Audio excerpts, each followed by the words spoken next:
Biarlah hati dan mulut kita senantiasa bersih dan selalu mengatakan hal jujur dan kebenaran. Saya Agustinus.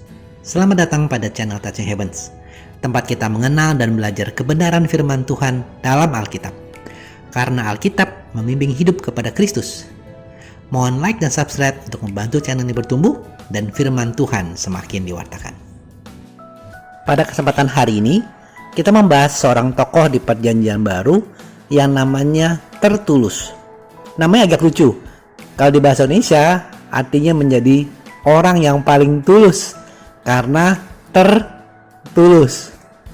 Masih teman-teman, tindakannya yang tercatat dalam Alkitab jauh dari tindakan yang bisa dibilang tulus.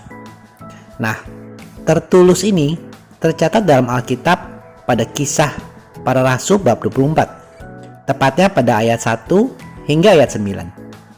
Sejarah Tertulus ini masih terkait dengan sejarahnya Paulus. Mari kita baca. 5 hari kemudian datanglah imam besar Ananias bersama-sama dengan beberapa orang tua-tua dan seorang pengacara bernama Tertulus. Mereka menghadap wali negeri dan menyampaikan dakwaan mereka terhadap Paulus. Paulus dipanggil, menghadap, dan Tertulus mulai mendakwa dia. Katanya, "Felix yang mulia, oleh usahamu kami terus-menerus menikmati kesejahteraan, dan oleh kebijaksanaanmu banyak sekali perbaikan yang telah terlaksana untuk bangsa kami. Semuanya itu senantiasa dan di mana-mana kami sambut dengan sangat berterima kasih. Akan tetapi, supaya jangan terlalu banyak menghabiskan waktumu, aku minta supaya engkau mendengarkan kami sebentar dengan kemurahan hatimu yang terkenal itu. Telah nyata kepada kami bahwa orang ini adalah penyakit sampar, orang yang menimbulkan kekacauan di antara semua orang Yahudi di seluruh dunia yang beradab, dan bahwa ia adalah seorang tokoh dari sekte orang Nasrani. Malahan ia mencoba melanggar kekudusan bait Allah. Oleh karena itu kami menangkap dia dan hendak menghakiminya menurut hukum Taurat kami. Tetapi kepala pasukan Lisias datang mencegahnya dan merebut dia dengan kekerasan dari tangan kami. Lalu menyuruh para pendakwa datang menghadap engkau. Jika engkau sendiri memeriksa dia, dapatlah engkau mengetahui segala sesuatu yang kami tuduhkan kepadanya." Dan juga orang-orang Yahudi menyokong dakwaan itu dengan mengatakan bahwa perkara itu sungguh demikian. Teman-teman, Tertulus adalah seorang pengacara, atau dalam terjemahan lain, seorang orator. Kedua peran ini kurang lebih sama, yaitu bertugas menyampaikan dakwaan terhadap Paulus kepada otoritas Roma yang berkuasa saat itu, yaitu Gubernur Felix, yang kita bahas di beberapa Rabu yang lalu. Di ayat 5 dan 6 tadi, Tertulus menyampaikan 3 poin dakwaan terhadap Paulus. Yang pertama, Paulus menimbulkan kekacauan di antara semua orang Yahudi. Yang kedua, Paulus adalah seorang tokoh dari sekte orang Nasrani. Dan yang ketiga, Paulus mencoba melanggar kekudusan bait Allah. Apakah 3 dakwaan ini benar? Tentu saja tidak. Namun, poin 2 tadi di mana dikatakan Paulus didakwa sebagai seorang tokoh dari sekte Nasrani, mungkin penekanannya adalah sekte, yaitu aliran sesat, mengganggu agama Yahudi yang diakui dan dilindungi oleh pemerintahan Roma dengan membuat aliran atau sekte baru ini. Namun teman-teman, di case ini kembali kita bisa bersyukur dan melihat perbuatan Allah yang luar biasa, bahwa Allah bisa memakai siapa saja untuk menjalankan rencananya.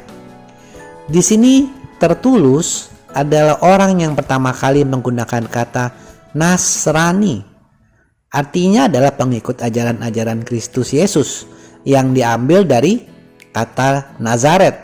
Dikarenakan Tuhan Yesus berasal dari kota Nazaret, maka pengikutnya dinamakan Nasrani.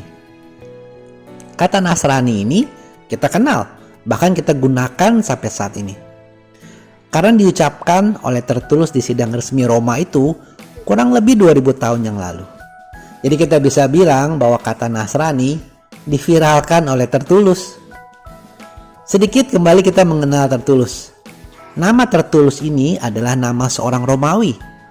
Mungkin berasal dari nama Yahudi Tertius Jadi kemungkinan Tertullus ini adalah seorang warga Roma karena memang dia lahir sebagai orang Roma, atau tadinya seorang Yahudi. Karena tadi di ayat 2 ia mengatakan bangsa Yahudi sebagai bangsa kami.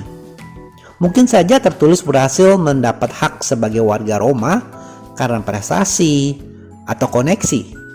Ataupun mungkin dia mengambil nama Roma karena tuntutan profesinya yang harus berhadapan dengan para pejabat atau otoritas dari Roma.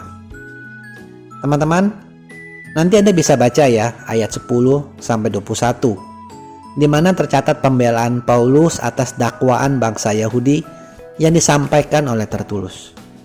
Di mana jelas bahwa tidak ada perkataan ataupun tindakan yang memberatkan atau dapat membuat Paulus dijatuhi hukuman. Dan hal ini pun diketahui oleh Gubernur Felix, sehingga perkara Paulus ditangguhkan oleh Gubernur Felix dengan alasan menunggu datangnya kepala pasukan Lisias. Teman-teman, ada beberapa hal sederhana yang bisa kita ambil dari Tertullus hari ini. Yang pertama, ingatlah untuk senantiasa membuka hati dan pikiran kita, karena Allah bekerja dalam segala sesuatu. Seperti hari ini, menggunakan perkataan Tertullus untuk membentuk kata Nasrani tadi. Mari kita baca dan ingat lagi firman Tuhan dalam Roma 8 ayat 28 ini. Kita tahu sekarang bahwa Allah turut bekerja dalam segala sesuatu untuk mendatangkan kebaikan bagi mereka yang mengasihi Dia, yaitu bagi mereka yang terpanggil sesuai dengan rencana Allah. Kemudian hal yang kedua adalah tentang kejujuran. Sangatlah jelas dan gamblang firman Tuhan dalam Matius 5 ayat 37 ini. Jika ya, hendaklah kamu katakan ya. Jika tidak, hendaklah kamu katakan tidak. Apa yang lebih dari itu berasal dari si jahat. Teman-teman, biarlah hati dan mulut kita senantiasa bersih dan selalu mengatakan hal jujur dan kebenaran. Tidak ada ya dalam iman kita perihal berbohong demi kebaikan, atau istilahnya white lie.